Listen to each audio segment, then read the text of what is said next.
Hello friends, ഇന്ന് നമ്മൾ നോക്കുന്നത് ഓപ്പൺ വയറിങ്. അതായത് നമ്മുടെ വീടുകളിലൊക്കെ വേണമെങ്കിൽ നമുക്ക് പുറമേയുള്ള ബാത്റൂം കാര്യങ്ങളൊക്കെ, അല്ലെങ്കിൽ ഒരു ഷോപ്പിൻ്റെ ബാത്റൂമുകൾ 2-3 ബാത്റൂമുകൾ ഒന്നിച്ചിട്ടുണ്ടെങ്കിൽ നമുക്കൊരു ഓപ്പൺ വയറിങ് നമുക്ക് എങ്ങനെ ചെയ്യാമെന്നാണ് നോക്കുന്നത്. ഇതിപ്പോൾ ഓൾറെഡി ഒരു ബിൽഡിങ്ങിൻ്റെ ബാത്റൂമുകളാണ്.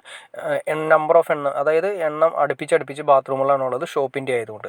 ഇത് സർക്യൂട്ട് വന്നിരിക്കുന്ന വഴിയാണ്, ട്രേയിലൂടെയാണ് വന്നിരിക്കുന്നത്. ട്രേയിലൂടെ വന്നതിന് ശേഷം നമുക്ക് താഴെയാണ് ഡി ബി വെച്ചിരിക്കുന്ന മെയിൻ കൺട്രോളിങ് ഡി ബി താഴെ വെച്ചേക്കണം. ബിൽഡിംഗ് ആയതുകൊണ്ട് ബിൽഡിംഗ് സെക്ഷനിലെ കോമൺ സെക്ഷനിലെല്ലാം വരുന്നത് നമ്മൾ ഒറ്റ ഡി ബിയിലാണ് കൊടുക്കുന്നത്. അത് താഴെ നിന്ന് ആ ട്രേ വഴി നമ്മൾ ഇതിലേക്ക് കൊണ്ടുവന്നതിന് ശേഷം 20 mm PVC പൈപ്പാണ് കൊടുത്തിരിക്കുന്നത്. അത് നേരെ വന്നിട്ട് ഒരു 3-വേ ജംഗ്ഷനിലേക്ക് വന്നു. 3-വേ ജംഗ്ഷനിൽ 2 ബാത്റൂമിൻ്റെ എൻട്രൻസിലേക്കാണ് പോയിരിക്കുന്നത്. ഒറ്റ കണക്ഷൻ തന്നെ മതിയാവും. കാരണം വെച്ചിട്ടുണ്ടെങ്കിൽ നമുക്ക് കൂടി വന്നു കഴിഞ്ഞാൽ അതിന് ഒരു എക്സോസ്റ്റും വരുന്നുണ്ട്, ഒരു ലൈറ്റും വരുന്നുണ്ട്. ഇത്രയും മാത്രമാണ് കോമൺ ആയിട്ട് വരുന്ന ബാത്റൂമുകളിൽ ആവശ്യമുള്ളൂ. അപ്പോൾ നമുക്കൊരു 1.5 വയർ നമുക്ക് ആവശ്യമേ വരുന്നുള്ളൂ. ഇപ്പുറത്തെ സെക്ഷനിലേക്ക് വന്നേക്കണം. പിന്നെ അതിന് ശേഷം വരുന്ന വഴി ഒരു ടീട്ട് ബാത്റൂമിൻ്റെ അകത്തേക്ക് കൊടുത്തു. ലൈറ്റ് പോയിന്റ് നമ്മളെടുത്ത് വളരെ സിമ്പിളായിട്ട് ചെയ്യാൻ പറ്റുന്ന വർക്കുകളാണ്. അതായത് നേരെ വന്നു, അതിന് ശേഷം 2 മോഡ്യൂളിൻ്റെ ഒരു ഓപ്പൺ ബോക്സാണ് വെച്ചിരിക്കുന്നത്. നമുക്ക് ഒരു എക്സോസ്റ്റും കൊടുക്കാം, പിന്നെ ഒരു അകത്ത ലൈറ്റും കൂടി കൊടുക്കാവുന്ന രീതിയിലാണ്. ഇനി വേണമെങ്കിൽ നമുക്ക് ബാത്റൂമിൻ്റെ പുറത്ത് വേണമെങ്കിൽ എക്സോസ്റ്റും അകത്ത ലൈറ്റും കൂടി ഒന്നിച്ച് കൊടുത്തതിന് ശേഷം പുറത്തെ ലൈറ്റ് നമുക്ക് സെപ്പറേറ്റ് കൊടുക്കാം. അങ്ങനെ വേണമെങ്കിൽ 2 മോഡ്യൂൾ സിമ്പിളായിട്ട് നമുക്ക് കൊടുക്കാം.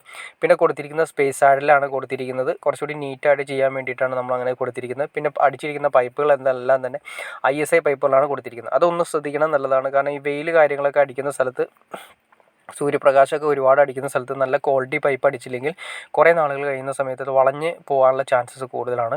അപ്പോൾ ISI ഉള്ള പൈപ്പ് അടിക്കുന്നതാണ് കുറച്ചുകൂടി നല്ലത്. വർഷങ്ങളോളം നമ്മൾ ഉപയോഗിക്കുന്ന ആയതുകൊണ്ട് എപ്പോഴും പൈപ്പും കാര്യങ്ങളൊക്കെ മാറ്റാൻ പറ്റാത്തതുകൊണ്ട് വളരെ സിമ്പിളായിട്ട് പറഞ്ഞാൽ ഒരു അത്യാവശ്യം ക്വാളിറ്റിയുള്ള പൈപ്പ് യൂസ് ചെയ്യുന്നതാണ് ഏറ്റവും ബെറ്റർ. പിന്നെ വരുന്നതെന്ന് വെച്ചിട്ടുണ്ടെങ്കിൽ ഈ ബാത്റൂമുകളിൽ നേരെ വരുന്നു, ബാത്റൂമിൻ്റെ സിമ്പിൾ ബാത്റൂമുകളിലേക്കാണ് വരുന്നത്. പിന്നെ അതിന് നേരെ വന്നതിന് ശേഷം നമ്മൾ ആ 2 മോഡ്യൂളിൻ്റെ ബോക്സ് ഞാൻ കാണിച്ചു. അതിൻ്റെ ഏറ്റവും മുകളിലുള്ള പ്ലേറ്റാണ് ഈ കാണുന്നത്. ഈ അതിൻ്റെ വരുന്നത് ക്രാപ്റ്ററിയുടെയൊക്കെ ലോക്കാണ് വരുന്നത്. ക്രാപ്റ്ററി, ഹൈഫൈ, വിവോ അങ്ങനെ വരുന്ന കമ്പനികളുടെയൊക്കെ ലോക്ക് സിസ്റ്റമാണ് ഇതിൻ്റെ അകത്ത് വന്നെങ്കിൽ സ്വിച്ച് നമ്മൾ കൊടുത്തിരിക്കുന്നത്. അത് സിമ്പിൾ സ്വിച്ചാണ് വരുന്നത്. ഏകദേശം നമുക്ക് സ്വിച്ച് എന്ന് പറയുന്നത് ഏകദേശം ഒരു 19 രൂപ റേഞ്ച് വരുന്ന മോഡുലാർ ടൈപ്പ് തന്നെയാണ് നമ്മൾ കൊടുക്കുന്നത്. പ്ലഗ് ആൻഡ് ടൈപ്പ് അല്ല, മോഡുലാർ ടൈപ്പ്. ഇതതിൻ്റെ ബോക്സാണ് വന്നിരിക്കുന്നത്.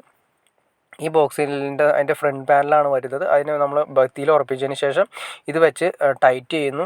നമുക്ക് ഞാൻ നേരത്തെ പറഞ്ഞ പോലെ ഒരു 19 രൂപ വരാവുന്ന മോഡുലാർ ടൈപ്പ് സ്വിച്ച് തന്നെയാണ് ഉപയോഗിച്ചിരിക്കുന്നത്. പിന്നെ നമുക്ക് ഞാൻ നേരത്തെ പറഞ്ഞ പോലെ തന്നെ നമുക്ക് സിമ്പിളായിട്ട് ചെയ്യാൻ പറ്റുമെന്ന് വെച്ചിട്ടുണ്ടെങ്കിൽ ടാഗ് കാര്യങ്ങളൊക്കെ ചെയ്തതിന് ശേഷമാണ് ഈ ട്രേയിലൂടെ കൊണ്ടുവന്നിരിക്കുന്നത്. ട്രേ നമ്മൾ ചെയ്യുന്നത് വെച്ചിട്ടുണ്ടെങ്കിൽ സേഫ്റ്റി ആയിട്ട് പിന്നീട് ഒരിക്കലും ഒരു കംപ്ലയിൻറ്റ് വരാത്ത രീതിയിൽ ചെയ്യുന്നതിന് വേണ്ടിയിട്ടാണ്. പിന്നെ ബിൽഡിങ്ങുകളൊക്കെ ചെയ്യുന്ന സമയത്ത് ട്രേ സിസ്റ്റത്തിലൂടെ കേബിൾ സിസ്റ്റമാണ് ചെയ്യുന്നത്.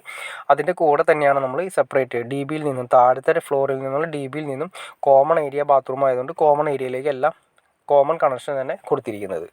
ഓക്കെ ഫ്രണ്ട്സ്, നിങ്ങൾക്ക് ഈ വീഡിയോ ഉപകാരപ്പെട്ടെങ്കിൽ തീർച്ചയായിട്ടും ലൈക്ക് ചെയ്യാൻ മടിക്കരുത്. അതുപോലെ ഷെയർ ചെയ്യാനും മടിക്കരുത്, സബ്സ്ക്രൈബ് ചെയ്യാനും മടിക്കരുത്. ഓക്കെ ഫ്രണ്ട്സ്, അടുത്ത വീഡിയോയിൽ കാണുന്നവരെ ഓക്കെ.